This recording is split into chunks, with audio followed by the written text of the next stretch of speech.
പാരിയത്തുകാവ് ഉന്നതിയിൽ 7 കുടുംബങ്ങൾക്ക് ആശ്വാസത്തിന്റെ വഴി തുറന്നു. അരനൂറ്റാണ്ടിലേറെ നീണ്ട അനിശ്ചിതത്വത്തിനും ഭൂതർക്കങ്ങൾക്കും ഒടുവിലാണ് സുരക്ഷിതമായ വീടെന്ന സ്വപ്നം യാഥാർത്ഥ്യമാകുന്നത്. വീടുകളുടെ നിർമ്മാണത്തിന് മന്ത്രി റോജി എം ജോണിന്റെ നേതൃത്വത്തിൽ തറക്കല്ലിട്ടു. ഏറെ ചർച്ചകൾക്കും നിയമ നടപടികൾക്കും ശേഷമാണ് എറണാകുളം പാരിയത്തുകാവ് ഉന്നതിയിലെ 7 കുടുംബങ്ങൾക്കുള്ള പുനരധിവാസ പദ്ധതിക്ക് അന്തിമ രൂപം നൽകിയത്. 5 പതിറ്റാണ്ടിലേറെ ഭൂതർക്കത്തിന്റെ പേരിൽ ദുരിതങ്ങൾ അനുഭവിക്കേണ്ടി വന്നവരാണ് ഈ 7 കുടുംബങ്ങൾ. ഓരോ കുടുംബത്തിനും 1000 സ്ക്വയർ ഫീറ്റിൽ കുറയാത്ത വിശാലമായ വീടുകളാണ് സർക്കാർ മേൽനോട്ടത്തിൽ നിർമ്മിച്ചു നൽകുന്നത്. വർഷങ്ങളായി നീളുന്ന പ്രശ്നത്തിന് പരിഹാരം കാണാൻ കഴിഞ്ഞതിൽ ചാരിതാർത്ഥ്യവും സന്തോഷവുമുണ്ടെന്ന് മന്ത്രി റോജി എം ജോൺ പറഞ്ഞു.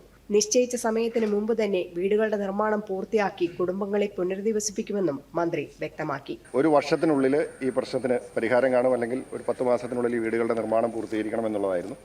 നമ്മൾ ആ പറഞ്ഞ സമയത്തിന് നേരത്തെ തന്നെ ഈ വീടുകളുടെ നിർമ്മാണം പൂർത്തീകരിച്ച് ഈ കുടുംബങ്ങളെ പുനരധിവസിപ്പിക്കുക എന്ന ലക്ഷ്യത്തോടു കൂടിയിട്ടാണ് ഇത്രയും വേഗത്തിൽ ഇവിടെ ഈ ശിലാസ്ഥാപന കർമ്മം നടത്തുവാനായിട്ട് നമുക്ക് സാധിച്ചത്. പുതിയ വീട് യാഥാർത്ഥ്യമാകുന്നതിന്റെ സന്തോഷത്തിലാണ് ഉന്നതിയിലെ കുടുംബങ്ങളും. വർഷങ്ങളുടെ കാത്തിരിപ്പിനൊടുവിൽ സുരക്ഷിതമായ ജീവിതത്തിലേക്കുള്ള ചുവടുവയ്പ്പാണിതെന്ന് കുടുംബാംഗങ്ങൾ പ്രതികരിച്ചു. സന്തോഷം. ഇത് പറഞ്ഞ പോലെ 3 പതിറ്റാണ്ടായല്ലോ, അപ്പം അതിനൊരു സന്തോഷമുണ്ട്.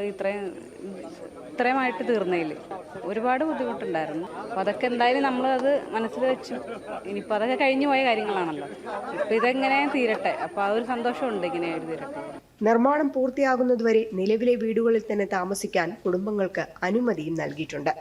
ഓരോ വീട്ടിലേക്കും 3 മീറ്റർ വീതിയിലുള്ള പ്രവേശന വഴിയും ഭൂവുടമകളുടെ വസ്തുക്കളുമായി അതിർത്തി പങ്കിടുന്ന ഭാഗത്ത് സംരക്ഷണ മതിലും നിർമ്മിക്കാനാണ് തീരുമാനം. ദൂരദർശൻ ന്യൂസ്, എറണാകുളം.